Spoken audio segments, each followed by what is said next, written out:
Добро вечер во емисијата 360 степени налсат. Наш и ваш гостин вечерва е лидерот на ВМРО ДПМН Христијан Мицкоски. Како да ја оттапавте малку острицата, па дури и реторички во однос на инсистирањето за предвремени избори, сега и веднаш. Донесовме одлука да имаме поинаков пристап. Дали тоа значи, господин Мицкоски, дека прифаќате дека изборите најверојатно ќе бидат во редовниот термин пролетта 2024? Не прифаќаме да бидат во редовниот термин. Како во таа смисла ќе влезете, да речеме, во коалиција со оние што ги обвинивте дека влегле во пакт со бугарите и, како рековте, го предадоа македонскиот народ? Мислам на ДУИ. Тоа не значи дека ако некој погрешил, дека вие треба да го отпишете. Интервјуто со првиот човек на ВМРО ДПМН почнува по рекламите.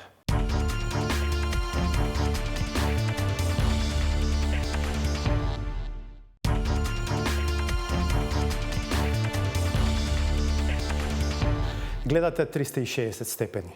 Во разговорот со председателот на ВМРО ДПМН Христијан Мицкоски, што следува, ќе се обидеме да побегнеме од дневниот тематски мејнстрим и од дистанца да проанализираме некои настани изјави зад нас, но и работи што ќе следуваат во иднина. Добро вечер, добре дојде. Христијан Мицкоски е во студиото на 360 степени. Добро вечер, благодарам на поканата и се надевам дека ќе бидеме интересни за гледачите на вашите. И јас исто така благодарам што ја прифативте поканата. Господин Мицкоски, која е политичката стратегија на ВМРО ДПМН? Ќе ми дозволите да констатирам дека како да ја оттапавте малку острицата, па дури и реторички во однос на инсистирањето за предвремени избори, сега и веднаш. Не, барањето за предвремени избори стои, но имам чувство дека некогаш на јавната сцена вие не треба континуирано да повторувате една те иста работа, затоа што на луѓето може и нема да им биде таа работа прв приоритет. Може би имаат други приоритети, па ќе звучите малце чудно. А денеска, кога ќе ги прашате луѓето во Македонија, генерално ќе заклучите дека тие тешко живеат, имаат многу приоритети. Инаку да, мојот приоритет и на ВМРО ДПМН како основен приоритет и нормално е на секоја политичка партија приоритетот е што побрзо да дојде до можноста да формира влада. Тоа може да се случи само на избори. Тие избори може да се случат. Има втобити друг, нели, да формирате ново парламентарно мнозинство. Да, ама тоа ново парламентарно мнозинство не значеше избор на нова влада, можеше да значи распуштање на парламентот, не, што беше дигресија направив, не е важна за ова што ве прашав. Да. Така што ценам дека не треба да бидеме во овие тешки моменти како политичари и како луѓе надвор од реалноста, бидејќи реалноста е тешка и мачна за нашите сограѓани. И донесовме одлука да имаме поинаков пристап во кој што ќе бидеме пред се хумани, ќе се чувствуваме со луѓето и ќе се понудиме со нашите решенија и политики да им олесниме колку можеме во овие тешки време. Предпоставувам во таа насока треба да разбереме и таа подадена рака на владата во однос на темите поврзани со енергетиката. Иако другата логика би била, да го искористам речникот на Милошевски, ако ова е брод што тоне, да дозволите бродот да потоне. Не е раката подадена на владата. И тоа го кажав во мојата изјава, тоест во моите изјави, не бидам попрецизен, раката е подадена на граѓаните, на државата, на Македонија. Јас сакам само да кажам дека пред да дојде тој состанок во владата, каде што го презентиравме нашиот предлог, нашиот план, не само за енергетиката, бидејќи оваа состојба во енергетиката во Македонија полека, но сигурно се трансформира и во економијата и станува и голем и сериозен финансиски проблем. Ние дадовме еден поширок осврт и презентиравме концепт кој што ќе не води до крајот на оваа година и следната година без разлика кој ќе биде влада. Дали тоа ќе биде оваа или можеби ќе имаме предвремени избори, зашто ние инсистираме цело време, па ќе биде влада предводена од ВМРО ДПМН. На тој состанок му претходеа неколку средби со стопанските комори. Бевме најпрвен во Стопанската комора на Македонија, кај господинот Азески, бевме потоа во Сојузот на стопански комори, кај господинот Трајан Ангелески. Претходно во нашето седиште дојде раководството на комората на Северозападна Македонија и од тоа што го разговаравме со луѓето, констатиравме дека те имаат многу мака и многу проблеми. А доколку бизнисот и компаниите имаат проблеми во функционирањето, Тоа значи дека цела држава, граѓаните имаат проблеми, бидејќи 680.000 наши сограѓани ги хранат фамилиите од тие компании. И сега, кога гледате дека вие живеете во општество со многу проблеми, да продолжите да го политизирате тоа општество дополнително, оценивме дека не е многу умен потек. Дали тоа значи, господин Мицкоски, дека на некој начин прифаќате дека изборите најверојатно ќе бидат во редовниот термин пролетта 2024? Не прифаќаме да бидат во редовниот термин. Јас тоа го зборувам и не се помируваме со тој факт, бидејќи цениме дека оваа влада ваква каква што е, не нуди решенија за реалните проблеми и час поскоро треба да замине. Тоа сум го кажал во многу наврати, дека предвремени парламентарни избори се нужност. Затоа што ако овие продолжат да бидат таму каде што се, продолжува Македонија да губи. Начин да се дојде до предвремени парламентарни избори е доколку парламентот се самораспушти, нели? Повеќе од 61 пратеник или 61 пратеник најмалку да гласаат за распуштање на парламентот. Треба да работиме да обезбедиме такво мнозинство од 61 пратеник. ВМРО ДПМН нема 61, коалицијата која што ја предводи има 44, значи недостасуваат уште 17 пратеника. И тоа како стратегија стои, ние продолжуваме во таа насока и затоа често пати велам дека се што ќе направиме во периодот кој што е пред нас е политика која што ќе биде политика на одговор, која што ќе биде политика на решение, а не политика гола политика, она примитивна би рекол политика со која што ние ќе велиме бело, тие ќе велат црно, па ќе се конфронтираме. Забележува ли членството за амплитудите кои што се очигледни во вашето дејствување? Да речеме, неколку пати тргнувате во протести за кои што велите нема запирање додека не обезбедиме предвремени избори, па ќе запрат протестите или нема да се случат воопшто протести? Јас би ве замолил да ми кажете кои се тие протести во кои што јас сум рекол дека одиме на протести без запирање. Но Колку пати имате изјавувано така есента 2020, да речеме, тргнуваме во протести, нема запирање. Сега по изборот на владата на Ковачевски исто така најавувавте таква стратегија. Ја може да кажам и повторно тоа ќе го кажам дека ќе одам на протести, ќе организираме протести и ќе правиме протести и така натаму, се додека не оствариме крајната цела, тоа е да добиеме предвремени парламентарни избори. Дали тоа ќе бидат процес на континуирани протести, дали преку други методи и алатки, ние впрочем тоа го покажавме на дело. Мораме да признаеме дека ВМРО ДПМН после локалните избори, политиките кои што ги водеше помеѓу предвремените парламентарни и локалните избори, доведоа до катастрофален порас на владеачката СДСМ и потоа повлекување на првата петорка на раководството на СДСМ.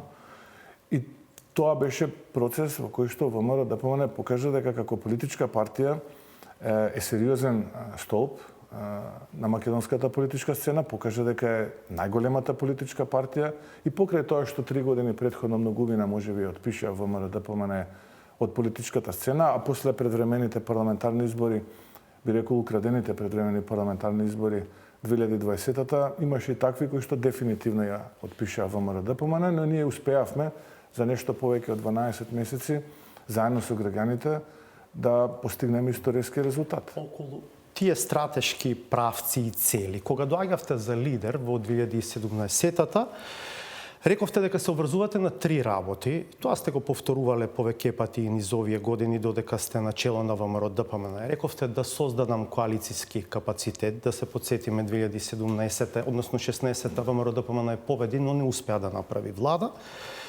Да ги подобриме односите со стратешките партнери, САД и Европската Унија и да ја обедините и да ја реформирате партијата. Од денешна призма, кога го гледате ове ваше ветување од 2017-та, што би лекле? Што од овие 3 работи до каде сте стигнале?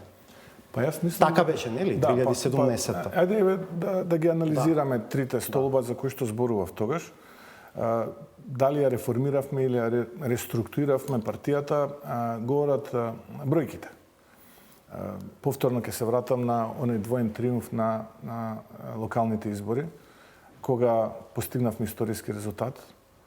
И ќе повторам, раководството тогашно на СДСМ, првата петорка практично замина од политиката, дали трајно или времено, ќе видиме во периодот кој што следи, бидејќи некој од нив слушам дека во јавноста се зборува дека имаат и претседателски амбиции, но ќе видиме. Времето ќе покаже дали се тоа само гласини или ќе биде и вистина. Мислите на Зоран Заев? Јас нема да споменувам сега имиња, бидејќи рековме на почетокот така ја почнавте емисијата да разговараме за стратешки прашања. Јас само велам што слушам во чаршијата што се говори, но ќе видиме. Времето ќе покаже дали тие гласини се точни или не се точни. Така што тој резултат и денешните јавни мерења покажуваат дека можеби не сме успеале целосно, 100% да го оствариме тоа, но би рекол повеќе од задоволително успеавме тој столб да го оправдаме, односно да го испорачаме, а тоа е да ја вратиме ВМРО ДПМН повторно на победничките патеки, да биде ВМРО ДПМН најголемата партија убедливо во Македонија. Тоа е еден од трите столба за кои што зборувате во Валандово. За вториот столб за коалицијскиот потенцијал ВМРО ДПМН, ако тука пледирате на коалицијскиот потенцијал со албанските партии во Македонија. Пред се на тоа мислам. Да. И вие на тоа мислевте, предпоставам, во 2017, кога прв пат го споменавте тоа, бидејќи тоа доаѓаше по неуспех од партијата да направи влада 2016 и 2017. Во Македонија, кога ќе се спомене коалицијски потенцијал, се мисли на овој коалицијски потенцијал, но тогаш јас не мислев само на тој. Бидејќи во Македонија покрај македонци и албанци има и други етнички заедници кои што се представени преку своји политички партии, но и други политички партии кои што се сега дел од коалицијата на ВМРО ДПМН, а претходно не беа. Или има па такви кои што биле, па сега не се дел од коалицијата на ВМРО ДПМН.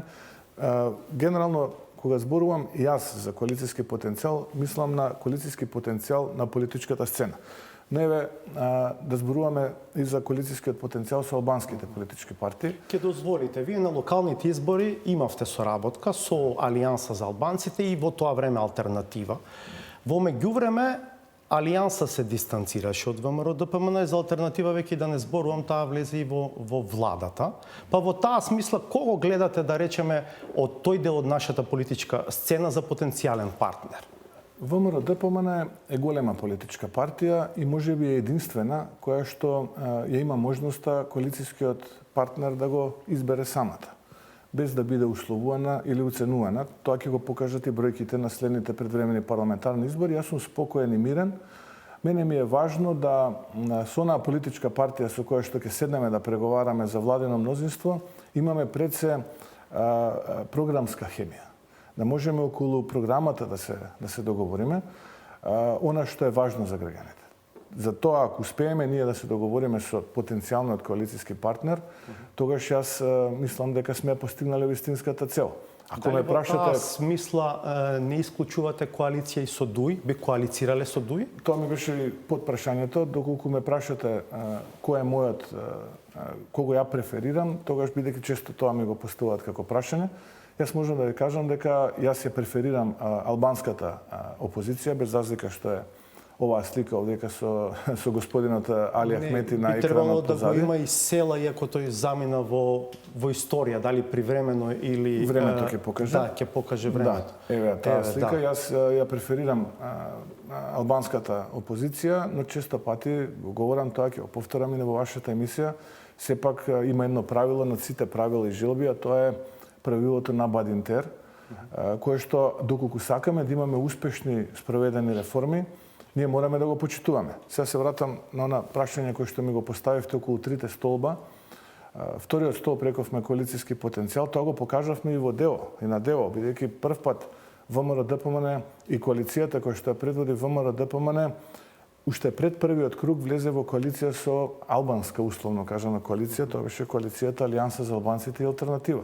Самото тоа по себе говори дека ние сме направили уште еден историски чекор и ВМРО ДПМН ги поддржа кандидатурите на Арбен Таравари во Гостивар, кој што убедливо победи, и ја поддржа во вториот круг кандидатурата на Билол Касами во Тетово, кој што победи убедливо во вториот круг. Мисковски, констатирав и самиот и вие го знаете, тоа Алијанса направи едно дистанцирање после тоа од вас. Вие имавте некакви коментари во врска со Јас не сум тоа. коментирал тоа никогаш и нема да го коментирам. Тоа е автохтона политика.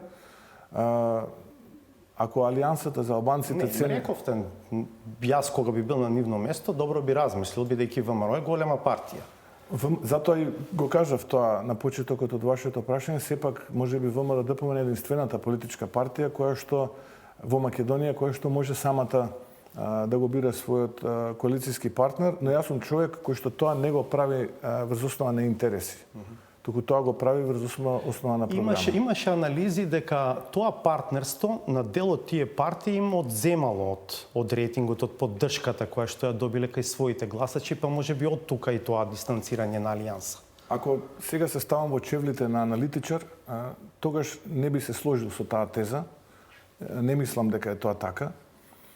И тоа може да го покажат бројките на последните локални избори во Тетово, да речеме, кога се гласаше за советници, овие што беа воредните на 20 август. Ке видите дека не е таква состојбата, а ВМРО ДПМН е повторно порасна. Во политиката, барем од моето искуство, кое што јас го имам како председател на партијата овие 4,5 години, претходно како човек кој што бил од 94-та дел од структурите на ВМРО ДПМН, уште како малолетник,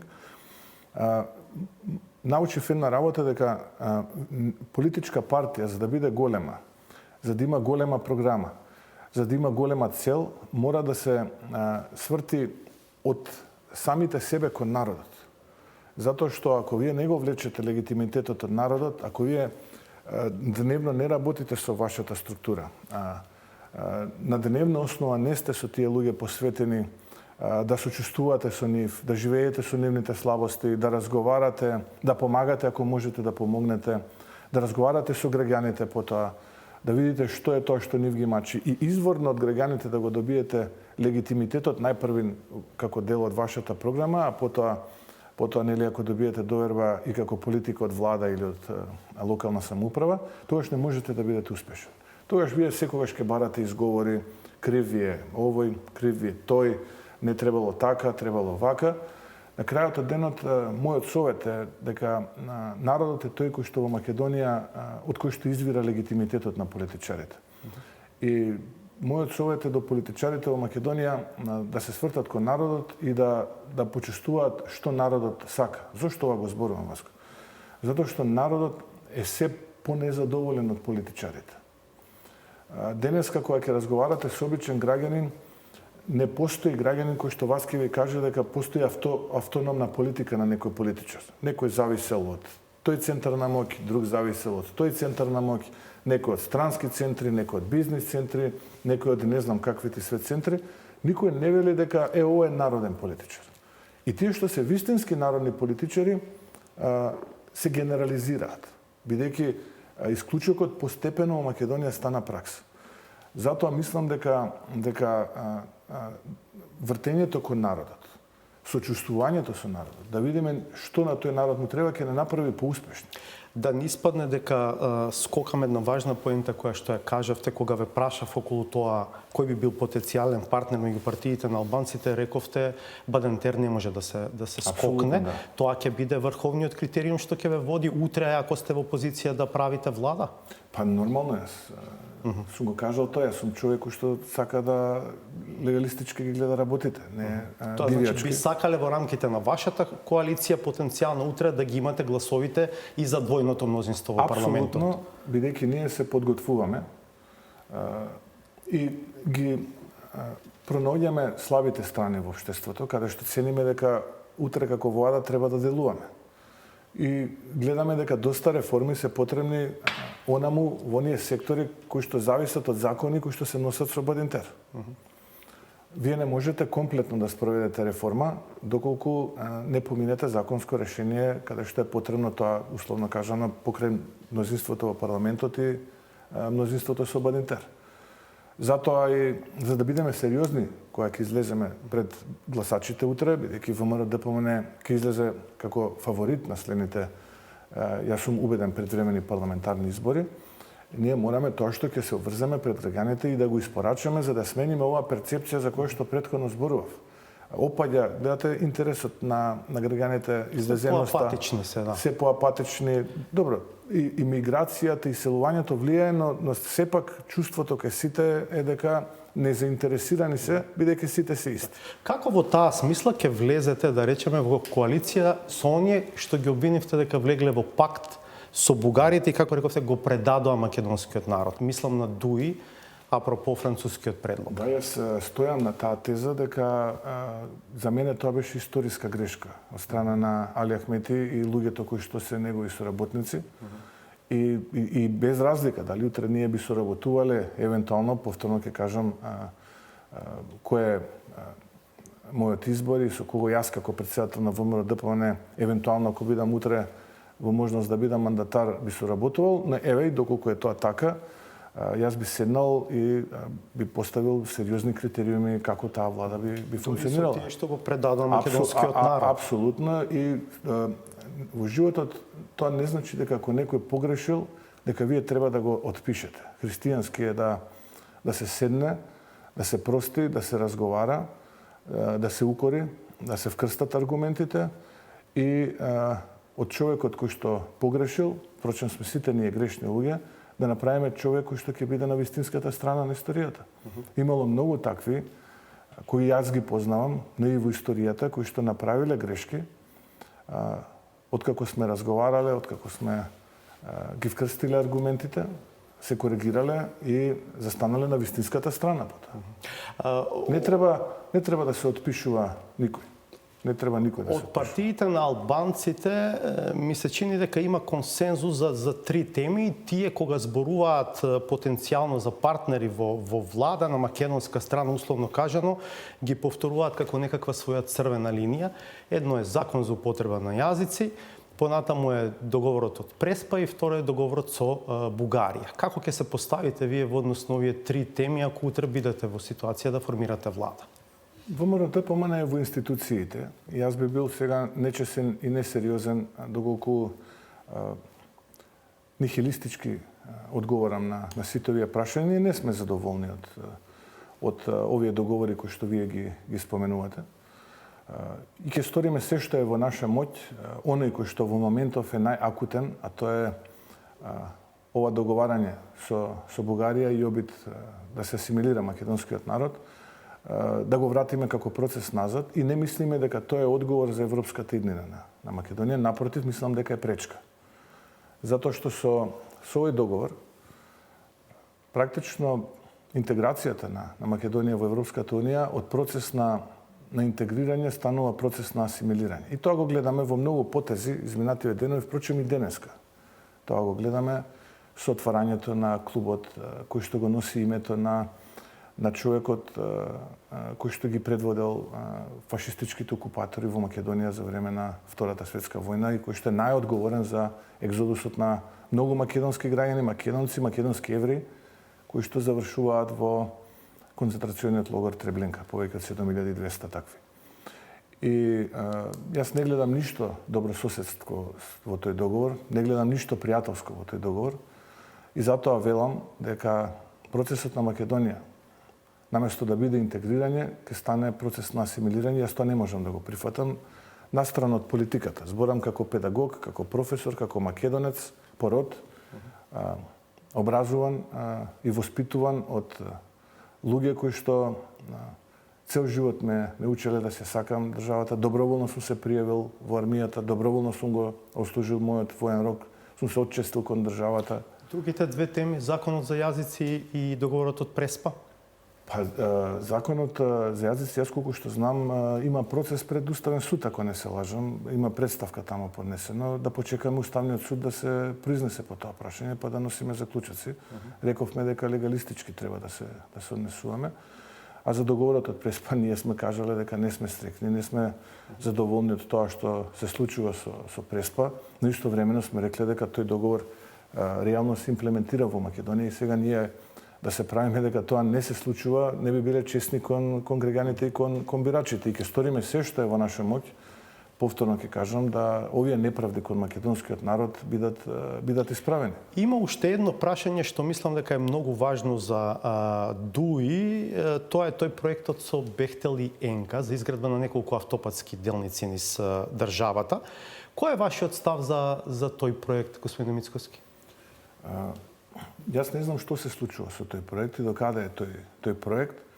Заглави на избор на консултант кој што треба да биде некаква главна алка, тоа е посредник меѓу тоа е владата и дел. Бехтел и Енка, да. Тој е формалниот дел сега. Добро, ама и таму имаше сериозни проблеми, нели, избра една хрватска фирма, па испадна дека таа не може да донесе имаше банкарска гаранција. доста гласини во јавноста, инаку секој процес, секој проект кој што се води надвор од очите на јавноста, на нетранспарентен начин, јас не го поддржувам, вклучително и овој проект. Се носеа закони во парламентот. Еден закон се донесе, иначе имаше предлози да се донесат и други закони, ВМРО ДПМН не ги поддржа и со активната блокада ги блокира. И нема да ги поддржи затоа што тие закони предвидуваат нешто што јас како човек, се зборувам бидејќи сум ваш гостин, но и од името можам да кажам на ВМРО ДПМН не можеме да поддржиме, бидејќи е нетранспарентен процес. Без разлика која е фирмата, без разлика од каде доаѓа компанијата, ние не можеме да поддржиме процес кој што е нетранспарентен. Како ќе се поставите утре ако бидете премиер и треба да го имплементирате овој проект? Не треба ништо. Ништо не треба да се имплементира. Апсолутно, јас сум како човек... Мислите дека нема ни да почне имплементацијата? Не. Јас не мислам дека морам нешто да направам. Тоа сакам да кажам. Дали ќе почне имплементацијата од Ево, може ќе бидете пред свршен чин донесени. Сакам да кажам, може работите ќе бидат неповратно поставени на шини за да мора да се спроведува. Луѓето што ме познаваат знаат дека многу тешко јас можам да дојдам пред свршен чин или до зид да бидам. Не мислев персонално вие, едноставно ситуацијата ќе ве доведе до таква позиција, на тоа мислев. Ситуацијата и состојбите сами ги правите. Да бидам искрен, јас не знам што се случува и до каде е статусот на овој проект. Многу одамна не сум имал информација поврзана со овој проект. Кога велам многу одамна, мислам на минатата година. Некаде таму после локалните избори имав некаква информација дека се подготвуваат некакви законски решенија кои што практично го суспендираат законодавството и уставот во Македонија. И ќе повторам, такви проекти нема да имаат поддршка. Ниту од мене, ниту пак од ВМРО ДПМН, без разлика дали ќе биде фрлена првата, втората, петата, седмата лопата и така натаму. Инаку, да не бидеме погрешно разбрани, како човек секогаш ќе поддржувам инвестиции, посебно инвестиции во патната инфраструктура, тука да нема дилема, но тие инвестиции мора да бидат транспарентни, да не се кријат од очите на јавноста и да бидат на принципот на пазарната демократија. Ке се повикам на една сега веќе поранешна амбасадорка на една многу влијателна држава во светот, која што кажа дека довербата на граѓаните во судството е многу ниска, односно едноцифрен процент, односно 7, ако не се лажам, проценти. Ако ние вакви проекти туркаме на сила, таа доверба ќе биде 0. Нема ни веќе да биде ни 1%, туку ќе биде 0%. И ако навистина таа амбасадорка од таа влијателна држава во светот тоа го мисли, тогаш не гледам зошто ние, кои што се уште учиме пазарна економија, демократија и така натаму после 3 децении независност, би дивергирале од тој пат. А при тоа таа амбасадорка се појавила на првиот настан, со кој што бил означен почетокот на реализацијата на овој проект. Тоа се двојните стандарди. Јас очекував дека тоа ќе го споменете. Тоа се тие двојни стандарди и во мојата политика двојни стандарди нема да гледате. За потенцијален партнер кај партиите на албанците важен ќе биде и вашиот однос кон левица. Во последно време некако како да има доближување на ВМРО ДПМН и левица за некои прашања. Како го замислувате тој баланс, ем со левица, ем со партија на албанците? Па еве, јас ќе ви дадам еден пример. Во многу општини во Македонија, левица кохабитира со една партија од албанците и со СДСМ против градоначалниците на ВМРО ДПМН. Може многу такви општини да ви ги наборам во моментот. И тука апсолутно ќе се вратам на претходната тема. Со двојни стандарди политика не се води. Затоа велам треба да се фокусираме на не само народ. бројките да ја водат политиката, нели? Апсолутно, не велам јас дека само бројките Само треба. бројките во парламентот во случајот да ја водат политиката. Апсолутно, но вие ако велите дека левица е таа која што вас ви е пречка, тогаш како може со левица да имате заедничка тема кога треба да се напаѓа ВМРО ДПМН? Се сеќавате, аналогно на ова, ДУИ, еве и алтернатива сега се и ДПА се заедно со СДСМ во владата. Се коалиција, функционираат. Ке ве вратам таму некаде декември 30 беше 2020 година, кога Зоран Заев во парламентот му се обрати на пратеникот и председател на Левица со еден Го знаеме, таму очигледно сте го надминале тоа. Таа ситуација сте надминале бидејќи имавте може би гледачите заборавиле, но јас ќе потсетам кога тој му се обрати, кога му кажа дека пред изборите во 2020 година се договарале како да нанесат штета на ВМРО ДПМН и дека биле договорени доколку Левица освои пратеници да ги поддржува политиките на СДСМ. Се сеќавате, нели, на тој говор во парламентот на Зоран Заев. Тоа е малку интерпретација на тоа што беше кажано. Добро. Еве, импровизирам, но отприлика е тоа. Суштината е таа. Така што јас не водам политики на двојни стандарди. Во градот Скопје сме заедно со советниците на Левица во коалиција, но во општина Ародром, која што е дел од градот Скопје, Левица е во коалиција со СДСМ против локалната самоуправа предводена од ВМРО ДПМН. Едно се урбанистички и комунални теми, друго се овие теми на централно ниво за кои што зборуваме, така што може да има сепак разлика. Не, апсолутно се согласувам со вас, точно има разлика, но исто така па старите велат денот по утрото се познава. Ние на една позиција не можеме да играме слалом, а на друга спуст. Ако сме добри, ќе играме и на двете позиции подеднакво, така што кога сме кај ова, што мислите за идејата што ја пласираше јавно Павле Трајанов за широка коалиција? Ставот го кажав. Да, ние сме за широка коалиција која што ќе води кон распуштање на парламентот. Да ја формираме таа широка коалиција денеска и утре 120 пратеници во парламентот да изгласаме распуштање на парламентот и да закажеме предвремени парламентарни избори. Инаку да кохабитираме во иста влада, не, тоа не. Ќе се вратам кај конгресните ветувања, зборувавме за едниот, за другиот, сега за третиот столб, тоа е поправање на односите со стратешките партнери, САД и Европската Унија. Колку сметате дека сте успеале на тој план? Да не давам контексти, ајде, добро, да видам од одговорот, па ќе ве допрашувам. Јас сум задоволен од односите што ги имаме со представниците на меѓународната заедница овдека во државата. Позицијата на ВМРО ДПМН во рамките на Европската народна партија. Оние односи кои што ги имаме со бројни европски политичари кои што не се дел од Европската народна партија. И ако ме прашате дали состојбата сега во 2022 октомври е подобра од декември 2017-та, ќе ви одговорам многу подобра. Сепак секој ден, ајде не ако секој ден, ама често слушаме пораки до вас, посебно сега во контекст на последните случувања поврзани со пристапните преговори со Европската Унија, за тоа дека опозицијата треба да ја преземе својата одговорност. Пак ќе кажам, контекстот е главно потребата од промена на уставот за однесување на бугарите заедно со нив, црногорците, хрватите, еве се редат и други барања за евреите и така натаму во преамбулата на уставот. Опозицијата да ја преземе својата одговорност. Тоа е пораката што ја слушаме. Пораката ја слушаме и кон власта, каде што вела дека Македонија е исклучително корумпирана и криминална држава. Така што пораки од меѓународната заедница стигаат на двете страни, и кон власта, и кон опозицијата, и сега вие не можете да абстрахирате власта од тие пораки. Да, јас ги слушам тие пораки од меѓународната заедница, кои што доаѓаат, но нашиот став е јасен и прецизен. А тоа е дека под овие околности, вакви какви што се, ВМРО ДПМН нема намера да влезе во било какво интервенирање во преамбулата на уставот. Особено критичен кон вас, господин Мицкоски, беше еврокомесарот Вархеи.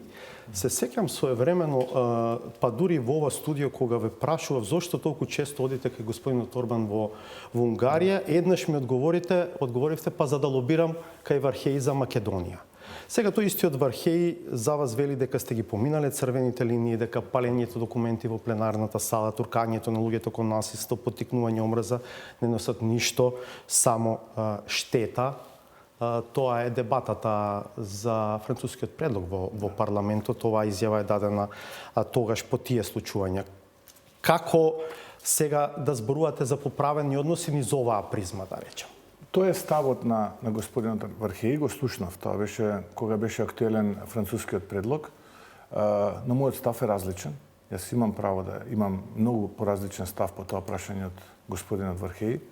По други определени политики имаме ние можеби и слични, исти ставови, но кога станува збор за идентитетот на мојот македонски народ, на мојата Македонија, тогаш ние дозволите ми да имаме различни ставови. Тоа си е негов став, мојот став е многу поразличен и дозволете ми да не верувам во тезата дека господинот Оливер Вархеи мисли подобро на Македонија од ја што мислам на Македонија. Јас сепак за себе мислам дека многу подобро мислам на мојата татковина и на мојот народ отколку што господинот Вархеи мисли. И не може да ме убедат тие аргументи, бидејќи нема аргументи со кои што мене ме убедија дека таа политика е исправна политика. Да се вратам на првата тема, која што ми ја поставивте како прашање. Јас се согласувам дека ние како опозиција и власта се под мониторинг на меѓународната заедница. Не се чувствувам пријатно кога континуирано ние мора да бидеме на магарешка клупа и да бидеме континуирано оценувани од страна на бюрократи кои што доаѓаат и си одат, а ние остануваме во државата. Зошто ова го кажувам? И тие имаат своја улога во целиот овој процес. Дали е фер Македонија поради билатерални причини, односно поради причини кои што на сите нас не се познати, најпрвено од нашиот јужен сосед, а потоа и нашиот источен сосед, да чека најдолго од сите држави во Европа и генерации млади луѓе да бидат загубени. Каде е тука одговорноста? Господине Мицкоски, тоа што Пленковиќ вчера му го направи на Вучич.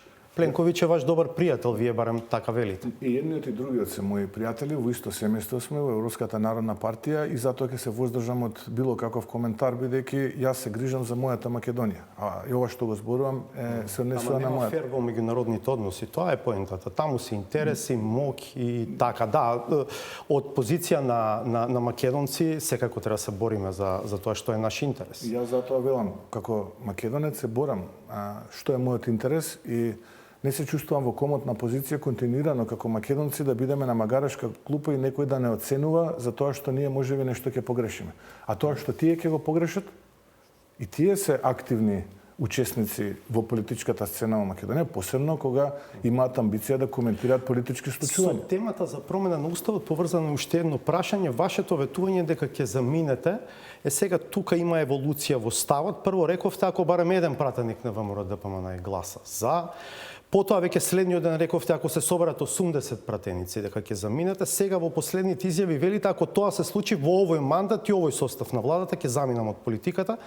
Може ли да ни кажете сега точно кој ви е ставот околу таа тема? Ставот е прецизен дека оваа пратеничка група на ВМРО ДПМН нема да создаде двотретинско мнозинство со кој што ќе се смени. Тоа е суштината сега. Ама има разлика дали ако само еден и ако се соберат 80. Сега дали така тргнавте прво добро, можеби. Еве ќе ви може бевте прехрабар. Не, ќе ви објаснам.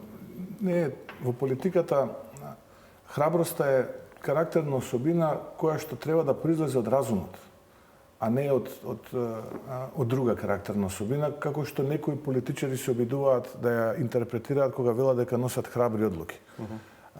Вие може да бидете храбар доколку разумно носите решение и како резултат на тој разум вие сте храбри и тоа носи корист за вашите граѓани. Но еве ќе дојдам и до поентата. Суштината е дека нема да има, односно оваа пратеничка група на ВМРО ДПМН нема да гласа за промена на преамбулата. Сега, дали ќе има и кога ќе има? Дозволете ми уште една реченица, дали верувам во секој од тие 40 и четворицата коалициони партнери, односно би рекол тројца, бидејќи еден поранешен коалиционен партнер го чувствувам како човек што е дел од ВМРО ДПМН и никако поинаку. Дали еден од нив ќе ја напушти таа траекторија, исто така ви велам дека нема тоа да се случи, бидејќи имам доверба во секој еден од нив поединечно. Тоа ми беше поентата да кажам дека имам доверба во секој еден од тие мои соработници. Мене ми е особено интересно како се формулирате во последно време на таа тема уставни измени. Сега во последните изјави велите ако тоа се случи во овој мандат и во овој состав на владата, ќе замина.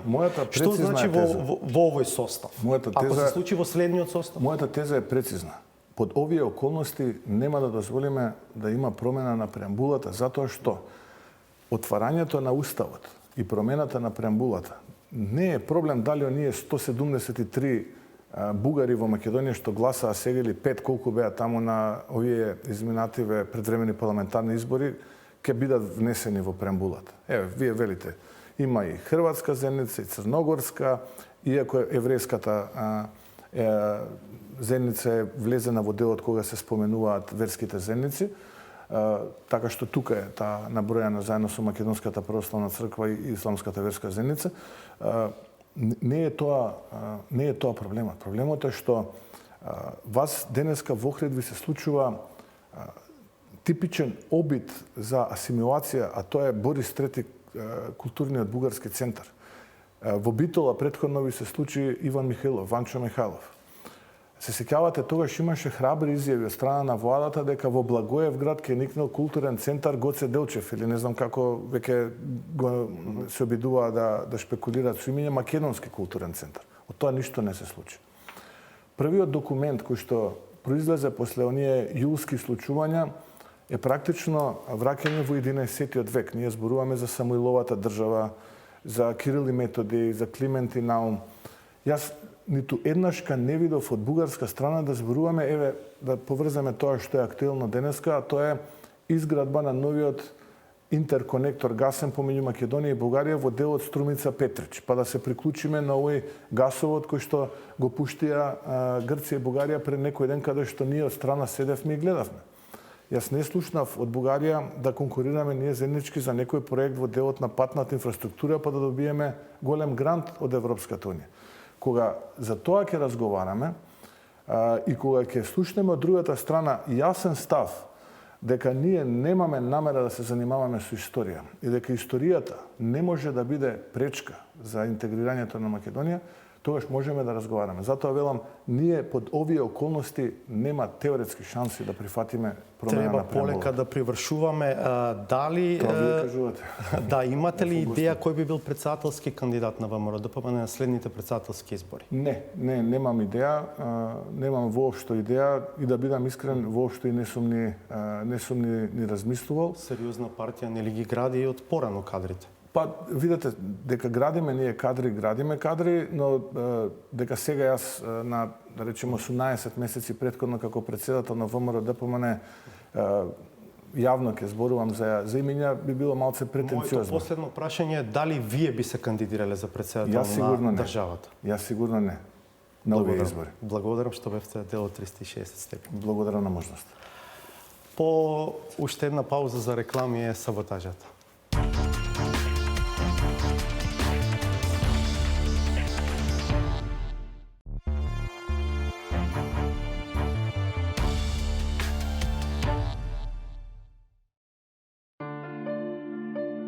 Потомците на македоноидите ја открија вистината за нивните браќа и покрај долготрајното кажување дека освен нас постојат и монголоиди и негриди.